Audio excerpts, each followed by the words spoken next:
La politique a-t-elle un cœur? Je rencontre plein de gens tout le temps qui aimeraient s'engager en politique, mais qui savent pas trop par où commencer, qui savent pas trop comment s'y prendre. Pourtant, la politique a vraiment besoin de sang neuf. Je crois qu'on est tous d'accord pour dire qu'on traverse une grosse crise RH en politique. Et puis, il y a un autre problème. Ceux qui font grandir leur rang, c'est les politiques TikTok. C'est ceux qui postent des photos beaux gosses sur TikTok. Ici, j'ai une autre proposition à vous faire. On va décrypter ensemble les grands mécanismes de la politique, car le savoir, c'est la base du pouvoir. Alors, commençons par le commencement. Il y a 5 siècles, un certain Machiavel a écrit un bouquin qui s'appelle Le Prince et qui est un peu la Bible, les règles du jeu, le code de conduite de la politique. En gros, Le Prince, c'est un livre pas très long et c'est un mode d'emploi pour gouverner. Et je suis ravie d'accueillir David Jayes qui enseigne Machiavel à Sciences Po pour nous décrypter Le Prince pour ce premier book club. David, je suis ravie de t'accueillir, merci d'être là. Merci de ton invitation, surtout dans cet endroit incroyable. Et ouais. Est-ce qu'on peut commencer par le commencement? Peux-tu te présenter? Si je raconte un peu rapidement mon parcours, je dirais que la politique, c'est un peu un fil rouge. Ce qui est intéressant, c'est qu'en anglais, il y a 3 mots pour dire la politique. Il y a polity, ça vient du grec politeia, c'est la théorie politique. Qu'est-ce qui fait qu'on est ensemble? Pourquoi on se fait la guerre? Pourquoi on cherche à défendre la paix civile à l'intérieur d'une cité ou d'une nation? C'est le premier amour que j'ai eu avec la politique, c'est polity, c'est-à-dire étudier la politique. Et c'est pour ça que j'ai fait de la philosophie. C'est pour ça que j'ai fait des recherches sur Machiavel, sur Hobbes, sur la théorie politique moderne, parce que ce qui m'intéressait, c'était de comprendre comment, quelque part entre le XVIe et le XVIIIe siècle, des penseurs géniaux avaient élaboré les fondements de ce qui est aujourd'hui encore l'État, la démocratie, les relations entre les citoyens et les pouvoirs. Et puis, à un moment, j'ai eu envie de passer un peu de l'autre côté. Et en anglais, il y a un autre mot, c'est le mot policy. Et policy, quand on dit le policy making, par exemple, c'est les politiques publiques. C'est là, on est dans la salle des machines et on fabrique des politiques qui transforment la vie des gens. Politique de santé, politique éducative, Politique économique, dans ton cas? Et puis, troisième moment fort de ma courte vie, si j'ose dire, c'est un intérêt pour la politics. Et en anglais, la politics, c'est ni la politique ni la policy, c'est les rapports de force dans la société pour essayer de faire prévaloir ses idées. Et moi, C'est d'ailleurs par ce biais qu'on s'est connus. Et c'est par ce biais qu'on s'est connus, parce qu'on a eu des activités militantes, mais le plus intéressant, c'est de dire que je me situe au carrefour de la social-démocratie, de l'écologie, mais une écologie pragmatique, réaliste, on en parlera peut-être tout à l'heure, une écologie industrielle, une écologie qui ne rompt pas en quelque sorte avec les fondamentaux de la modernité. Et je pense que c'est un projet politique pour lequel il faut se battre, qu'il faut défendre, qu'il faut faire exister.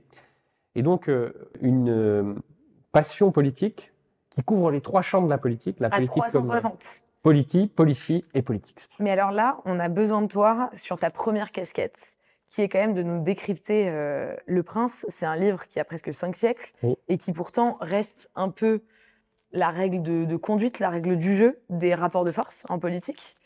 C'est un livre, moi, que j'ai lu, je pense que j'étais en première année de fac, qui m'a bouleversée parce que j'avais l'impression de découvrir vraiment la mécanique, le mode d'emploi de tout ça. Donc, il m'a beaucoup plu. Et évidemment, qui dit Machiavel, je pense au mot machiavélisme. Oui. Est-ce que tu peux rapidement nous parler du lien entre Machiavel et le machiavélisme? Parce que je pense que tout le monde a ça en tête. Alors, il faut peut-être dire un mot sur Machiavel. Tu peux nous dire un mot sur Machiavel et le machiavélisme? Niccolò Machiavelli, c'est un diplomate florentin qui vit entre la fin du XVe siècle et le début du XVIe siècle. Dans un moment de très grande transformation qui ressemble un peu à notre époque. Je te rappelle que 1492, c'est la victoire des Espagnols sur les Arabes dans le sud de l'Espagne, donc c'est une transformation géopolitique importante, puisqu'il y avait une occupation arabe d'une partie de l'Europe depuis le 8e siècle. C'est la découverte des Amériques par Christophe Colomb. Et ce qu'on sait moins, c'est que c'est l'expérience savonarolienne à Florence. Savonarole, c'était un moine dominicain, qui avait des visions. et qui avait des visions de fin du monde. Et c'était quelqu'un d'extrêmement éloquent. Et pendant ses sermons, il a réussi à captiver les Florentins en les terrorisant avec des visions de fin du monde. Et donc, il a instauré une sorte de régime théocratique à Florence, de république qui était tout entière suspendue à ses visions et à ses prophéties, dans un moment où Florence traversait de très grands troubles, puisque une révolution populaire avait chassé la famille des Médicis du pouvoir, et les armées françaises déferlaient sur l'Italie. Il y a eu une descente, en quelque sorte, des armées françaises et du roi Charles VII sur la péninsule italienne, qui a complètement redessiné la géopolitique de l'Italie, puisque les cités se font perpétuellement la guerre. Et Machiavel, il arrive après tout ça. Il assiste à la grandeur et à la chute de Savonarole. Et il médite profondément cette expérience politique. Donc, premièrement, ce que je veux dire, c'est que Machiavel, c'est quelqu'un qui réinvente complètement la science politique en la mettant sous la catégorie de l'actualité. Jusqu'à Machiavel, la science politique qui fait autorité, c'est celle d'Aristote, c'est celle de Platon, c'est-à-dire des idées intangibles. Platon, dans la République, il nous donne le beau, le bien, le juste, comment bien gouverner la cité. C'est très lié à la morale et au bien et au mal. C'est très lié à la morale et au bien et au mal. Et à la religion. Bien sûr, puisque chez Platon, le bien, le beau et le juste s'équivalent. Il y a une certaine idée de la bonne gouvernance qui existe de toute éternité. Pour Platon, c'est plutôt la monarchie, c'est pas un démocrate. Chez Aristote, c'est plus modéré. Il est plus favorable à une version d'aristodémocratie, c'est-à-dire pouvoir du peuple, mais tempéré par des sachants. Mais ça reste très idéaliste. Et avant Machiavel, enfin dis-moi si je me trompe, mais avant Machiavel, il y a les saint Thomas d'Aquin et tout qui mêlent beaucoup théologie et sciences politiques. Tout à fait. Mais qui font quand même un peu du bien et du mal la règle suprême de la politique. Tu as tout à fait raison, mais je vulgarise pas trop, mais la pensée médiévale, qui est très riche, on n'aurait pas le temps d'en parler aujourd'hui, c'est un peu la synthèse. C'est un autre épisode. C'est un peu la synthèse entre le platonisme et le christianisme. Hein, donc ça procède, si tu veux, de cette même matrice. Machiavel arrive. Et là, il jette un pavé dans la mare. Il disrupte la science politique. Il jette un pavé dans la mare. Il y a un avant et un après sur l'histoire des idées. Oui, pour une raison très simple. Ça, c'est quand même ouf. C'est que De Sanctis, qui est un de ses grands commentateurs, disait « Il nous frappe par surprise et nous laisse pensifs ». Parce qu'il écrit dans un style toscan très dépouillé. Tellement dépouillé d'ailleurs que quand on lit Le Prince, il y a plein de façons de l'interpréter. Oui, mais qu'on arrive encore à le lire aujourd'hui, tu vois. Alors, ce qui n'est pas le cas de tous les livres qui ont 5 siècles. Oui, mais ce que je veux dire à nos auditeurs, c'est que Le Prince, c'est un livre qui est écrit pour répondre à une question d'actualité et qui en même temps a une valeur universelle. Quelle est cette question d'actualité? Machiavel voit la guerre civile partout. Il a vu la révolution à Florence, il a vu l'expérience savonarolienne, donc il a vu ses concitoyens s'entretuer. Il voit aussi les cités italiennes s'affronter. Florence, Pise, Venise, avec des jeux d'alliance. Est-ce qu'on est pour ou contre les Français? Est-ce qu'on est allié avec le pape Borgia ou pas? Et il dit, l'Italie est un bordel. L'Italie est en guerre civile perpétuelle. Et Machiavel, il est farouchement florentin, mais farouchement italien aussi. Et donc, il est désespéré par cette situation. J'en profite pour dire que le premier axe politique, c'est le refus de la guerre civile. C'est la paix, c'est la concorde. C'est marrant parce que je ne me rappelais pas forcément de ça. Et tu as vu La Fièvre, la série super de Canal, et Sam Berger, qui est le personnage principal, elle est obsédée par la guerre civile qui arrive. Et en fait, et aujourd'hui, c'est rigolo parce que c'est un peu du coup une Machiavel contemporaine. Pourtant, sa solution, c'est les réseaux sociaux, les algorithmes et la com politique. Et je trouve qu'il y a un parallèle hyper intéressant. Il y a une résonance. Tu vois, quel est l'outil de gouvernance quand on voit comment TikTok est utilisé par les politiques et tout, entre Sam Berger et Machiavel. Bien sûr. Une lecture pop culture de... Non, mais je vais revenir sur Sam Berger. Mais pourquoi c'est très intéressant pour nous aujourd'hui? Parce que donc l'Italie se déchire, elle est en proie aux troubles intérieurs. Il y a une invasion française, mais les Italiens se font la guerre entre eux. Et il y a un moment, il y a une expérience César Borgia. Il y a un moment, on dirait aujourd'hui, une séquence César Borgia. César Borgia, c'est un jeune personnage de la famille Borgia, hein, donc, qui a donné notamment le pape. Et la série Borgia. Et la série Borgia, que je recommande, hein, si vous ne l'avez pas vue, qui est une bonne série. Ouais, qui était pas mal. Et Machiavel se dit, comme on dirait aujourd'hui d'un jeune politicien prometteur, César Borgia, c'est le type qu'il nous faut. C'est le type qu'il nous faut parce qu'il est suffisamment plastique pour unifier les cités italiennes et entamer ce travail d'unification nationale. Et donc, il va mettre beaucoup d'espoir dans César Borgia. Et César Borgia va se planter. Il va multiplier les erreurs jusqu'à sa mort dans des circonstances troubles. Il va être en disgrâce, il va mourir. Et Machiavel, finalement, au moment du retour des Médicis à Florence, est contraint à l'exil. Et donc, Machiavel, c'est pas quelqu'un qui écrit comme un philosophe. C'est pas son métier. Son métier, c'est pas de se mettre dans ses pantoufles le matin et d'écrire toute la journée. Il écrit parce qu'il a perdu son job de diplomate, donc d'homme politique, d'acteur. Il écrit par nécessité, parce qu'il a rien d'autre à faire, d'une certaine manière. D'ailleurs, lui aussi, il est un peu au carrefour des trois façons Totalement. d'aborder la politique dont on C'est pour parlait. ça que c'est un personnage qui me fascine, parce que Ouais. il vit l'écriture. C'est Louis Althusser, le grand philosophe marxiste du XXe siècle, qui disait il vit l'écriture comme un détour. C'est-à-dire que, comme il est exilé, éloigné des affaires, il écrit pour intéresser les puissants. Pour intéresser les puissants. Et d'ailleurs, il y a une lettre qui précède Le Prince, qu'il écrit à Médicis, dans laquelle il dit votre humble serviteur vous soumet ce petit traité d'art politique. En fait, il fait une offre de service. C'est comme quelqu'un qui aujourd'hui rêverait d'entrer au gouvernement. Il dit regardez, j'ai commis cet opuscule. Sauf que maintenant, on écrit des notes voilà. de 1 page maximum, parce que c'est la. Et elle rentre rarement dans l'histoire. Et elle rentre rarement dans l'histoire. Non, mais parce qu'il faut quand même le dire. Aujourd'hui, pour s'adresser aux politiques, il y a un truc qu'on appelle la note ministre, et c'est l'idée de donner toutes tes idées en 1 page. Voilà. Je trouvais ça surprenant. Mais bon. Mais alors pourquoi c'est fascinant? Parce qu'en gros, il a médité l'expérience Borgia, et il dit Borgia, il s'est foiré. Et donc moi, je vais écrire ce qu'il faut pour que ça marche. Et ce qu'il faut pour que ça marche, c'est 2 choses. Et là, aujourd'hui, c'est des catégories qui sont restées en politique. Il y a comment conquérir le pouvoir. Donc c'est un traité de conquête du pouvoir. Et comment le garder. Et comment, en italien, mantenere lo Stato, comment maintenir le pouvoir. Donc comment on prend le pouvoir et après comment on y reste. Exactement. Parce que souvent, nos politiques à nous, ils arrivent à le conquérir, mais ils n'arrivent pas trop à y rester. Exactement. Alors, pourquoi on parle de machiavélisme? C'était ta deuxième question. Parce que, en fait, Machiavel a été stigmatisé et caricaturé par tout un courant religieux, notamment au XVIIe siècle, siècle très pieux, hein, c'est le siècle de Bossuet en France, durant lequel on aimait prendre Machiavel comme un épouvantail, en disant, regardez ce personnage immoral qui est en fait un apôtre du mal, qui nous dit qu'au fond, la fin justifie les moyens, que s'il faut tuer, mentir, tromper, duper, gruger pour réussir, peu importe, la fin justifie les moyens. D'abord, ce n'est pas du tout ce que dit Machiavel. Et deuxièmement, le machiavélisme, en fait, c'est une catégorie qui a été forgée par ses détracteurs au XVIIe et au XVIIIe siècle. La leçon de Machiavel, elle est plus simple. C'est que Machiavel, effectivement, se dépossède de la morale. Il dit la politique, c'est une rationalité qui n'est pas la même chose que la morale, mais ça ne veut pas pour autant dire que la politique est immorale.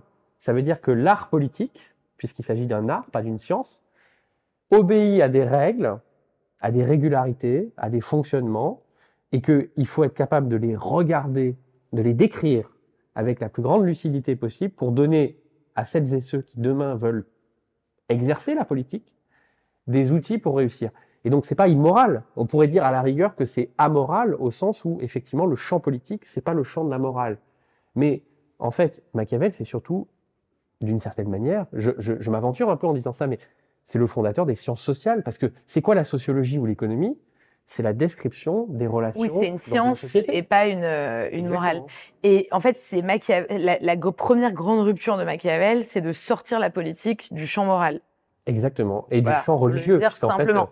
Oui, parce que le moral et le religieux à cette époque sont hyper imbriqués, dur à voir aujourd'hui. Mais... Parce que chez Platon, la morale, la religion et la politique, ça ne fait qu'un. Ça ne fait qu'un. Puisque, pour une raison très simple, c'est que le monde dans lequel nous vivons chez Platon, mais aussi chez les chrétiens, ça n'est que l'image d'un monde plus parfait qui est un monde idéal. Mais avant de... Chez Machiavel, il n'y a pas d'arrière-monde. Avant de revenir sur le contenu du Prince, parce que c'est important qu'on comprenne bien ce qu'il y a dans cet ouvrage, est-ce que cette rupture, cette vraie rupture, ligne de rupture, fait pas qu'aujourd'hui, on s'exempte trop de la morale? Est-ce qu'on n'a pas complètement perdu le sens du bien et du mal? Alors, peut-être pas le bien et du mal d'un point de vue catho, enfin d'un point de vue chrétien, ou d'un point de vue de la religion qui domine dans un pays ou dans une société, mais d'un point de vue qu'on n'est même plus capable de dissocier le bien et le mal. Et donc, par exemple, sur toutes les questions écologiques, dire que déforester, c'est mal. Enfin, tu vois, moi qui suis beaucoup sur les plateaux télé, etc., dès que j'utilise le mot bien ou mal, déjà, je me fais tuer, enfin, ça, voilà. Mais surtout, on n'a plus le droit d'émettre un jugement sur des choses évidentes. Enfin, évidemment que pomper tout le pétrole qu'il y a sur cette planète, ça nous conduit à notre perte, tu vois. Et en fait, aujourd'hui, je trouve on s'est tellement dépossédé de la question morale qu'on n'arrive même plus à établir un jugement. Il y a plus, en fait, tout devient un peu, alors liquide, c'est encore une autre idée, mais tout devient un peu relativisé. Oui, mais ça, c'est pas de la faute de Machiavel. Et d'ailleurs, Bah, Machiavel n'est pas un Est-ce qu'on relativiste. n'est pas à la fin de cette ère, justement, Je de crois pas. la moralité politique? Je dirais plutôt. D'ailleurs, la morale n'est pas absente chez Machiavel. Simplement, il dit le code moral de la politique ne peut pas être inspiré ou dérivé de la religion ou d'une certaine définition idéale du bien et du mal. Il y a un terme très important chez Machiavel, c'est la virtu. La vertu. La vertu. Qui vient de la virtus latin. D'ailleurs, c'est un peu machiste parce que virtus en latin, ça vient de vir, qui est l'homme. C'est-à-dire que la virtu, la vertu appartiendrait aux hommes. La vertu, c'est à la fois une certaine manière éthique de se tenir dans le monde et en même temps, c'est la virilité. Donc, c'est assez viriliste. Mais Machiavel, il écrit au XVIe siècle, donc il est dans un contexte culturel. Mais ce qui est intéressant avec cette notion de virtu, c'est qu'il dit, au fond, la virtu, c'est pas la morale chrétienne du bien et du mal, mais c'est la capacité de l'homme ou de la femme politique à faire ce qu'il doit faire en fonction des circonstances et en fonction de ce qu'il appelle la fortuna. Les deux grands concepts de Machiavel, c'est virtu et fortuna. Donc la vertu et la fortune qu'on traduirait en réussite. On pourrait traduire, pas forcément réussite, hasard, imprévu, circonstance. Et c'est ça qui est très important, c'est qu'une des idées centrales de Machiavel, c'est que la politique est fille de l'actualité. Il n'y a pas de plan sur la comète en politique. Il faut être capable de s'adapter aux circonstances. Et on le voit d'ailleurs, les plus grands politiciens sont des gens qui savent réagir, une plasticité, une malléabilité et une capacité à réagir aux circonstances. Mais ça ne veut pas dire pour autant qu'on est juste un monstre de souplesse qui se contente de suivre l'actualité comme le chien crevé dérive au fil de l'eau. Ça veut dire qu'on a suffisamment d'intelligence pour adapter un projet à des contraintes, à des imprévus et à une actualité. Et c'est ça la virtu. C'est pas justement être simplement dans le relativisme absolu, c'est avoir un projet pour son pays, pour sa nation italienne en l'occurrence, mais s'adapter à l'évolution du cours de la guerre, à des pénuries alimentaires. Mais ça veut aussi dire être pragmatique, parce que ça veut dire être capable d'adapter un projet au réel et à la situation. Par exemple, aujourd'hui, je fais des sauts entre la pensée de Machiavel et l'actualité.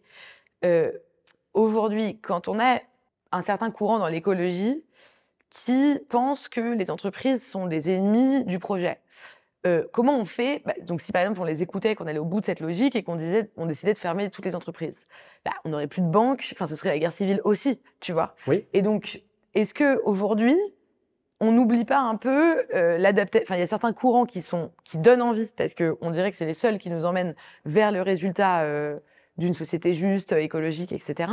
Et qui pourtant font abstraction du réel. Ce que tu dis m'inspire deux choses. D'abord, quand on veut faire de la politique, il faut tenir un projet de société global. Donc on ne peut pas être simplement un défenseur de la nature sans considérer la façon dont les êtres humains vivent entre eux, mais aussi avec le reste des vivants, sans considérer les politiques d'éducation, les politiques de santé. Donc il faut faire tenir tout ça ensemble. Donc ça veut dire que, par exemple, si je reviens à des époques antérieures, au moment de la révolution industrielle, ce qui a permis de développer l'État-providence, les droits sociaux, le droit de grève, toutes ces conquêtes, c'est qu'on a eu un bouleversement industriel, des gains de productivité, de la croissance, et que c'est cette richesse qui a permis de financer l'État-providence. Au prix de quelle lutte? Il a fallu que les ouvriers s'organisent en syndicats, il y a eu des grèves très dures, il y a eu beaucoup de violence. Mais ce qui est intéressant dans la social-démocratie historique, celle du 19e siècle, celle qui a donné à l'Europe et au monde les droits sociaux, les grandes conquêtes sociales viennent de la social-démocratie, c'est qu'elle pense la relation entre la production économique et la justice sociale. Pourquoi je parle de ça? Parce que sur l'écologie, c'est la même chose. C'est qu'il faut qu'on arrive à se décarboner, à aller vers le zéro émission, mais plus globalement à respecter les seuils pour ne pas entrer dans une irréversibilité écologique qui nous mènerait à la catastrophe. Mais il faut pouvoir le faire sans pour autant détruire la société. Donc ça veut dire qu'il faut continuer à avoir une économie, qu'il faut continuer à avoir de la justice sociale. Oui, enfin ça c'est un parti pris politique que je partage, mais qui n'est pas forcément partagé par tout le monde. Parce que je pense qu'on peut atteindre un certain niveau de justice sociale avec de la sobriété et de la décroissance, mais on va perdre en confort. Ah oui. Et on peut l'atteindre avec une politique industrielle plus volontariste. Ce n'est pas les mêmes choix de société. Donc il y a plusieurs choix de société qui sont possibles, mais ce qui est important, c'est de se dire que, en gros, l'écologie ne doit pas se traiter en silo. L'écologie, c'est un projet de société. C'est aussi une écologie de l'attention, Évidemment. par Et exemple. non, mais surtout, oui. Bon, après, on pourrait ouvrir le débat sur l'écologie, mais c'est un autre sujet. Mais l'écologie, c'est même un projet à 360, puisque ça replace l'être humain dans une autre vision du monde. Donc, c'est carrément un projet politique qui touche à la sécurité, au vivre ensemble, à l'école, Absolument. à l'agriculture, Mais tout c'est ce ça que tu veux. j'essayais de dire. C'est qu'en fait, Bien on ne sûr. peut pas porter Ça, on est l'écologie simplement comme un catalogue de mesures de décarbonation. Non, ouais, ça c'est un gros problème. Ça doit faire D'ailleurs, c'est société. le problème des gouvernants actuellement. C'est de nous expliquer que avec un tableau Excel, on peut régler le problème. Alors que c'est un rapport à l'homme. Moi, je vais même plus loin. C'est une anthropologie. D'ailleurs, on va Ouais. parler, ça tombe bien. On va revenir à Machiavel parce que tu l'as dit toi-même, et c'est ce que nous dit le prince, c'est que la politique, c'est un art. Qu'est-ce que ça veut dire, l'art de gouverner? Qu'est-ce que l'art de gouverner? Alors déjà, l'art de gouverner, c'est pas la même chose que l'art de conquérir le pouvoir. Alors, quelques mots sur l'art d'abord. L'art, c'est un savoir-faire. Hein, c'est ars en latin, ça vient du grec techné, qui a donné la technique. C'est un savoir-faire qu'on apprend, qui obéit à des règles, ou en tout cas à des régularités. Et le postulat de Machiavel, c'est de dire, au fond, la politique, c'est un art à part entière. Alors que chez Platon, ou dans la scolastique chrétienne, la politique, ça n'est rien qu'une dérivation de la morale et de la religion. Hein, donc c'est une théologie politique, ou une morale politique. Machiavel, il dit, la politique, c'est-à-dire l'art de faire coexister des citoyens en paix à l'intérieur d'une cité ou d'une nation, et de les défendre contre des agressions extérieures. Parce que la base de la politique, c'est ça, c'est la vie et la mort. C'est comment on fait vivre ensemble des gens qui appartiennent au même corps politique et comment on défend ce corps politique contre d'éventuelles agressions extérieures. Et puis ensuite, on va raffiner les choses. Où on les amène, quel projet on veut construire. Oui, mais avant tout, c'est une question de vie ou de mort, bien sûr. C'est une question de vie ou de mort. C'est ce que dit Hobbes, d'ailleurs. Le contrat qu'on passe avec le Léviathan, le souverain, c'est un contrat de sécurité. On renonce à une partie de sa liberté primitive en échange pour vivre en sécurité. D'une sécurité, d'accord? Et donc, ce qui est intéressant chez Machiavel, c'est qu'il nous dit, réussir ça, ça nécessite d'appliquer un certain nombre de règles. Et il nous dit une deuxième chose, c'est que conquérir le pouvoir, ça n'est pas les mêmes règles que exercer le pouvoir. Un bon conquérant n'est pas forcément un bon dirigeant et vice-versa. Mais la politique, c'est tout ça à la fois. C'est l'art de conquérir, mais c'est aussi l'art de gouverner. Mais la même personne n'est pas bonne dans les deux. Là, on n'est pas forcément bon dans les deux. C'est-à-dire qu'il y a de très bons gouvernants qui sont de mauvais conquérants, et puis il y a de très grands conquérants, je pense à Alexandre le Grand, qui sont de très mauvais gouvernants. Parce que, au fond, les qualités du conquérant, c'est la fougue, c'est l'impétuosité, c'est les qualités qu'on attendrait d'un start-upper aujourd'hui. C'est la capacité à pousser les murs, à déplacer les montagnes, une foi inexorable en soi-même aussi. La qualité du gouvernant, c'est la sagesse, la prudence, l'analyse, la prévision. Mais si je reviens sur l'art, il y a quand même une alliance entre une technique et une créativité, une ingéniosité. C'est pas une science. C'est pas une science. Voilà, c'est pas juste de la technique. C'est de la technique associée à de la créativité. Tout à fait. Donc Machiavel, il jugerait très positivement Jordan Bardella, qui fait des photos beaux gosses sur les réseaux sociaux, sur Instagram et tout, parce qu'aujourd'hui, on est dans une société où on peut imaginer que l'art est très visuel, plastique, beaucoup d'images, les réseaux sociaux, et donc c'est un très bon canal pour toucher les gens, puisque c'est un canal qui est en phase parfaite avec les codes de la société, dans le but de conquérir le pouvoir. C'est pas tout à fait exact à mon avis, ça ne l'est même pas du tout, parce que Machiavel, pour lui, l'art de conquérir le pouvoir doit être au service d'un dessein. C'est ce que j'ai essayé de dire tout à l'heure avec la dessin E-I-N. Dessin E-I-N. Le but. D'ailleurs, ça vient de dissigno en italien qui veut dire le dessin. Disegni. Voilà. Bien sûr. Le design. Le design. Donc, en fait, pourquoi il écrit Le Prince? Parce qu'il veut montrer qu'il est possible de réussir à sortir l'Italie de l'état de guerre civile perpétuelle dans laquelle elle est. Et pourquoi il faut sortir l'Italie de l'état de guerre civile perpétuelle dans laquelle elle est? Parce que quand les armées françaises ont déferlé sur l'Italie, ça a été une humiliation. Pourquoi? Parce que Venise, Florence, Rome, des cités extraordinaires avec des savants, avec des mathématiciens, avec des banquiers, avec des peintres, avec des architectes. Les plus grands esprits de l'époque vivent dans ces cités. Et pourtant, 30 000 Français, beaucoup plus barbares que les Italiens à ce moment-là. On est au tout début de la Renaissance. Elle a pas encore. La Renaissance va se diffuser en France grâce à la campagne de Charles VII. Hein, Léonard de Vinci va venir dans les bagages des Français. Mais les Italiens s'estiment supérieurs intellectuellement, artistiquement, créativement aux Français, et pourtant ils ont été humiliés militairement. Et donc Machiavel, il écrit Le Prince pour dire aux Italiens, ressaisissez-vous, il faut quelqu'un qui ait le projet d'unifier l'Italie pour la rendre souveraine, on dirait aujourd'hui. Hein, c'est un mot qu'il n'utilise pas, mais la rendre indépendante vis-à-vis des puissances étrangères et en particulier de la France. Et le portrait robot... Pour permettre justement l'art... Exactement. Donc, je ne pense pas qu'il approuverait quelqu'un qui est obnubilé uniquement par les selfies, la communication.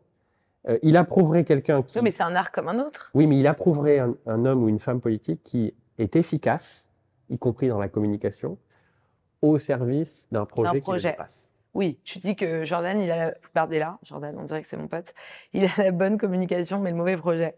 On pourrait dire ça. On pourrait dire ça. Ok. Dans Le Prince, il y a cette phrase qui est « On juge le prince à l'art de s'entourer ». Est-ce qu'on ne traverse pas la plus grosse crise RH de la Ve République? Enfin, je dis ça comme ça, peut-être qu'il y en a eu d'autres. Mais est-ce qu'aujourd'hui, on n'est pas dans un moment où s'entourer, c'est difficile et penser un projet collectif quand on voit justement, avec ces réseaux sociaux aussi, à quel point c'est peut-être dû aussi aux institutions de la 5e qui font, tu vois, l'homme providentiel, le président de la République, machin. C'est quand même hyper dur de bien s'entourer et de montrer aux gens aussi un entourage prêt à gouverner. Tout à l'heure, tu parlais d'art politique. Je pense qu'une des règles numéro 1, mais on pourrait dire pareil dans l'entreprise, c'est de savoir s'entourer. C'est de recruter des gens qui sont meilleurs que soi, mais qui acceptent de travailler pour la personne qui les recrute. Donc ça veut dire que cette personne, elle a ce petit quelque chose en plus, même si elle est moins brillante, moins technique que certains de ses collaborateurs ou des gens de ses conseillers. Mais cette personne, elle a un truc en plus, ce petit truc en plus, qui est ressorti à la créativité, à l'énergie, à un charisme, hein, une incarnation, une capacité à susciter une présence, hein, qui fait que des gens parfois intellectuellement mieux outillés que cette personne vont accepter de se mettre à son service. Et je crois qu'au fond, c'est un trait commun du leadership en général. Je pense que c'est pareil dans l'entreprise. Tous les grands entrepreneurs avec qui j'ai eu la chance de discuter te disent que leurs collaborateurs sont bien meilleurs, bien sûr. Et par contre, c'est moi qui le veux le plus. Mais ça nécessite une qualité pour être un bon entrepreneur ou un bon politique, c'est de ne pas s'entourer de médiocres ou de courtisans pour se rassurer. C'est accepter de travailler avec des gens qu'on admire intellectuellement ou qui ont des qualités qu'on n'a pas. Il y a un peu d'ego parce qu'on sait que soi-même on a des qualités qu'ils n'ont pas, mais aussi parce que on sait que c'est comme ça qu'on réussit, parce que c'est un sport d'équipe. C'est des sports collectifs.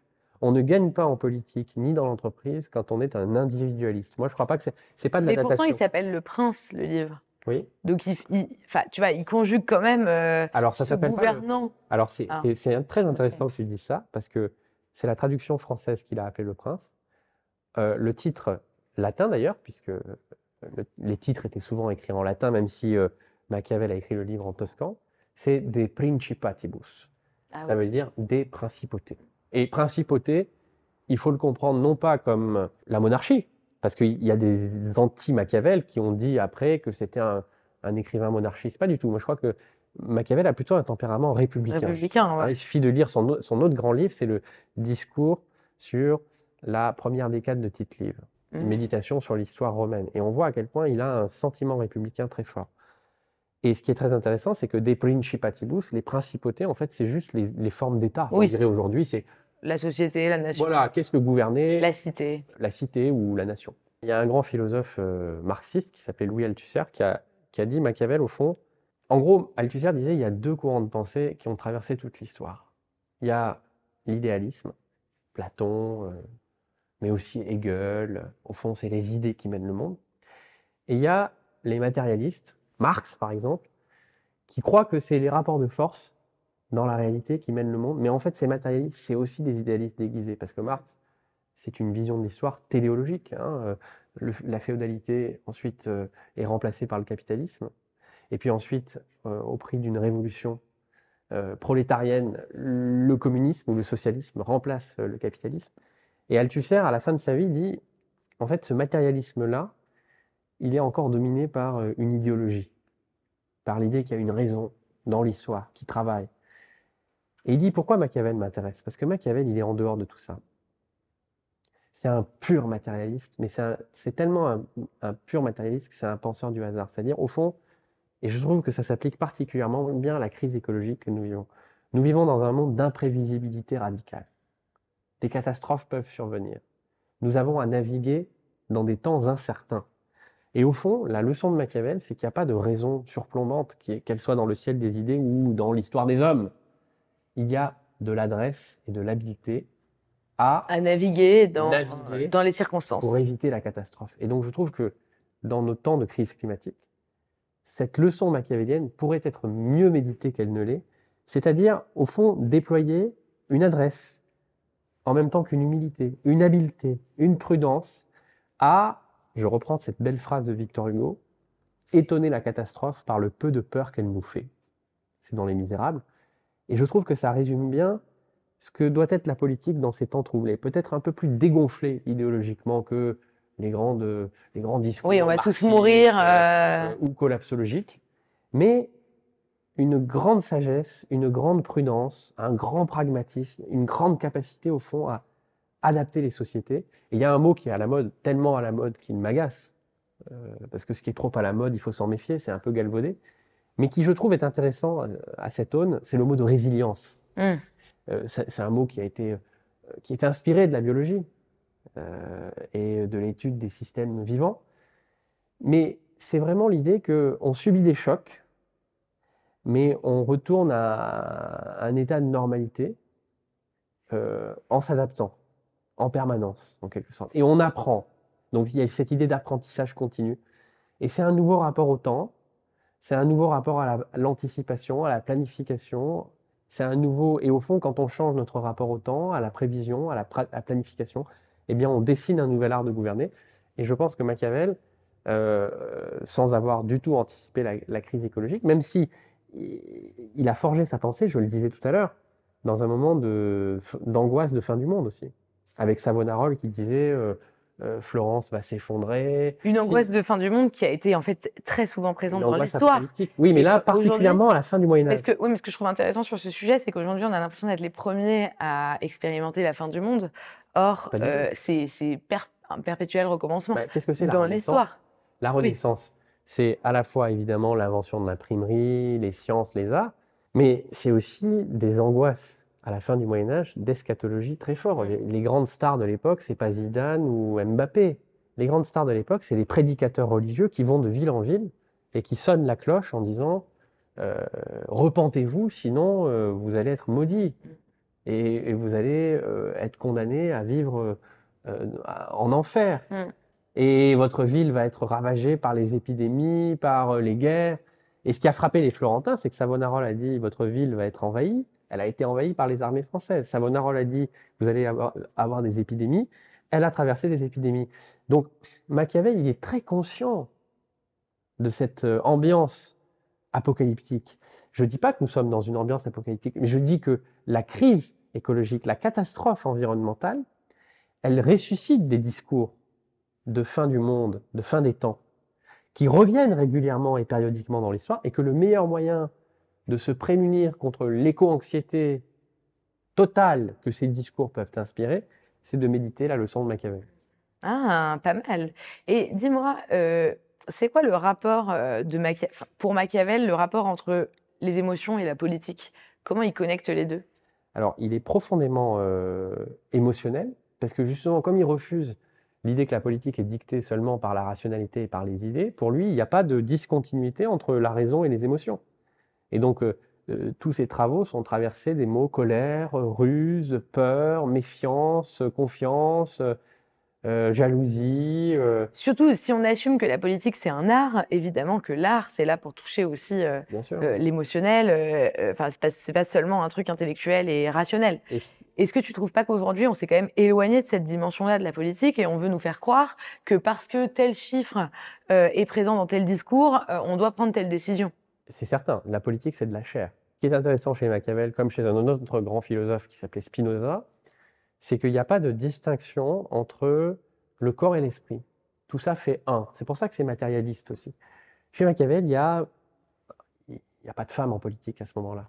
Hein. On est dans un contexte totalement différent, mais il n'y a que des hommes, des corps qui sont animés par des passions. Il y a des bonnes rencontres, il y a des mauvaises rencontres, il y a des bonnes nouvelles, il y a des mauvaises nouvelles. Et au fond, il faut composer avec cette anthropologie-là. Donc c'est pas du tout un discours désincarné sur le bien, le mal, le juste, l'injuste, la paix. Non, les sociétés sont en éruption permanente. Et d'ailleurs, Machiavel est un des premiers penseurs de la lutte des classes, puisqu'il dit dans le discours sur la première décade de Tite-Live, dans toutes les sociétés, de tout temps, il y a deux humeurs, des umori. L'humeur, c'est les tendances, en quelque sorte, qui s'affrontent. C'est d'un côté l'humeur aristocratique, les grands, les puissants, ceux qui ont beaucoup de pouvoir, d'argent, etc. Et l'humeur populaire, ceux qui n'ont rien, les délaissés, les laissés pour compte. Et ce qu'il dit à propos du prince, c'est que il doit se faire peuple avec le peuple et grand avec les grands. Et ça ressemble un peu à des leçons qu'on voit dans la politique contemporaine. Quand on se présente à l'élection présidentielle américaine, et même à l'élection présidentielle française, il faut plaire aux oligarques, aux grandes fortunes, pour lever de l'argent. La campagne américaine, c'est plusieurs milliards de dollars. En France aussi, hein, il Et faut plaire. quand on fait des meetings devant les citoyens, là, on a des accents populistes. Donc, on voit bien que cette leçon qui a 500 ans, elle est Elle encore est valable toujours aujourd'hui. d'actualité. Donc le prince, c'est pas celui qui va forcément attiser la guerre civile, au contraire, c'est celui qui va essayer de réconcilier. Il y a un mot en vieux français, au XVIe siècle, au moment des guerres civiles en France, on a eu 8 guerres civiles au XVIe siècle, il y a un mot que j'aime beaucoup, et qui a été utilisé à propos d'une lignée d'hommes d'État, on les appelait les politiques ou les moyenneurs. Et qu'est-ce que c'est qu'un moyenneur? C'est pas quelqu'un qui fait des choses moyennes, c'est quelqu'un qui essaie de trouver un compromis, un juste milieu entre les humeurs intransigeantes qui s'expriment dans la société. Et c'est ça l'art politique. Et Michel de l'Hôpital, par exemple, grand homme d'État français qui a échoué à empêcher la Saint-Barthélemy et l'exacerbation des violences, c'était d'une certaine manière un moyenneur. C'est quelqu'un qui essaie de régler les passions politiques pour trouver des raisons. Mais est-ce que ça, c'est pas de vu vivre comme ensemble. centriste aujourd'hui? Euh, De ne pas choisir je entre les préférais- classes? Je pense qu'il vaut mieux dire qu'on est moyenneur que centriste. C'est-à-dire, Oui, mais bon, moyenneur sur un plateau Non. télé, on va avoir du mal à te comprendre. mais ça veut dire organiser la paix civile. Et organiser la paix civile, ça peut vouloir dire être très radical et très dur parfois avec les riches, avec les ultra riches. S'il y a des comportements excessifs, indécents, c'est d'ailleurs ce que dit Machiavel. Machiavel dit, quand il y a des comportements qui passent la décence commune, il ne faut pas hésiter à frapper fort. Oui, mais pourquoi certains politiques choisissent des populations plutôt que d'autres et en font un choix vraiment Ça, je pense que c'est un... affirmé et assumé, alors que la paix civile, elle vient du fait de ne pas choisir Eh ben, entre les membres d'une même nation? Ça, c'est l'inverse de Machiavel. C'est l'idée que la politique, c'est une juxtaposition de clientèle électorale et qu'en gros, on gouverne au jour le jour, à vue, en regardant les sondages et en regardant Et en ses choisissant clientèles. sa Et clientèle. chacun choisit son clientèle. Et ça, c'est la mort de la politique. Donc Marine Le Pen C'est la ou mort de Jean-Luc l'intérêt Mélenchon, général. ils sont pas machiavéliques. Bah, non, d'une certaine manière, non, puisqu'ils ont quand même tendance, mais c'est malheureusement un travers qui est partagé dans tout le spectre politique, à produire des discours pour séduire ou pour flatter telle ou telle clientèle. Et ce qui est intéressant chez Machiavel, c'est qu'il ne nous dit pas, contrairement à Platon qui dit, Platon c'est l'expertocratie, c'est-à-dire seuls les philosophes savent ce qu'ils vont pour la ceux cité. qui savent font. Il faut confier le pouvoir à un monarque entouré par des experts. En gros, c'est le conseil scientifique au moment du Covid et un président qui décide de tout. C'est ça, Platon. Machiavel, c'est quelqu'un qui dit on peut faire une démocratie, en tout cas on peut faire vivre une idée républicaine. Hein, je rappelle qu'il est d'un tempérament républicain plutôt, mais qui dit l'art politique, c'est justement la capacité à faire s'entendre des humeurs qui peuvent être très dissemblables et qui peuvent avoir des intérêts très dissemblables. Ça ne veut pas dire qu'on va les faire communier dans une concorde mythique. C'est pas du tout un penseur de la concorde, puisque c'est un penseur du dissentiment et du dissensus.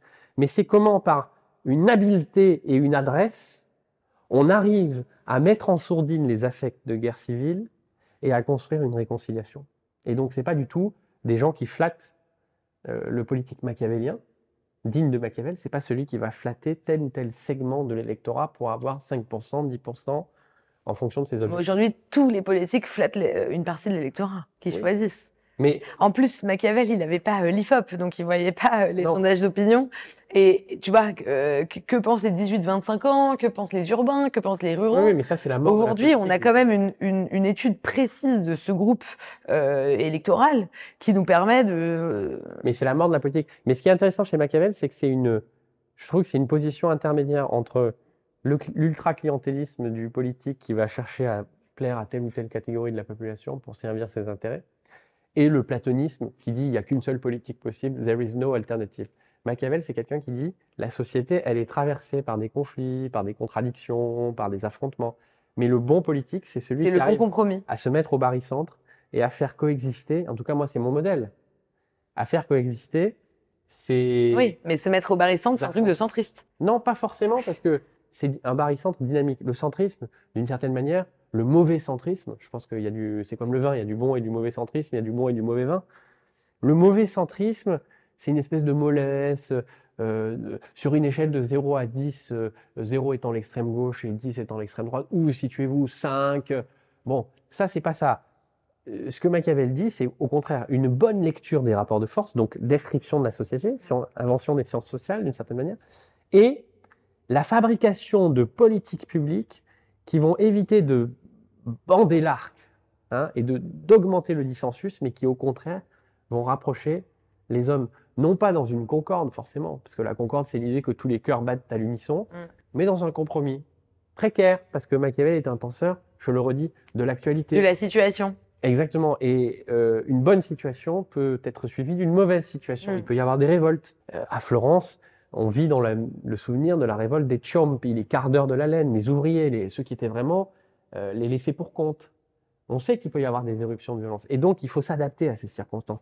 Mais ce qu'il dit, et qui est très important, c'est que le bon homme politique, c'est pas celui qui va chercher à flatter, à encourager la violence pour la violence, à fracturer la société, mais c'est au contraire celui qui va, par les lois, on n'en a pas assez parlé, par les bonnes lois, par les bonnes institutions, il appelle ça bene ordini lege en italien, les bonnes institutions et les bonnes lois. Il va apaiser les passions. Parce qu'il va quand même servir les intérêts du plus grand nombre. Et il appelle ça les bene ordini lege, c'est-à-dire les bonnes institutions et les bonnes lois qui servent le plus grand nombre. Effectivement, c'est une politique, de ce point de vue-là, Machiavel, c'est un peu anachronique de dire ça comme ça, mais c'est une politique démocratique au sens noble. C'est le premier social-démocrate, en fait.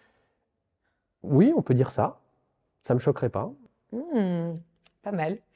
Eh bien, écoutez, du premier social-démocrate au dernier, merci David. Le dernier des Mohicans. Le dernier des Mohicans. Je te remercie d'être venu et on te réinvitera pour parler d'un autre livre. Merci de ton invitation. Je ne m'attendais pas du tout à cette discussion, mais c'était passionnant. Ah bon, tu t'attendais à quoi? Une discussion plus branchée sur l'actualité, mais j'ai adoré ce moment. Au moins, attends, pour l'actualité, il y a plein d'autres canaux. Absolument. Et il n'y a pas beaucoup de moyens sur YouTube de découvrir Le Prince. Absolument. Voilà. Eh ben, merci. On se retrouve très vite, soit pour un prochain book club, soit pour une prochaine réflexion politique, parce que n'oubliez pas que la politique nous appartient.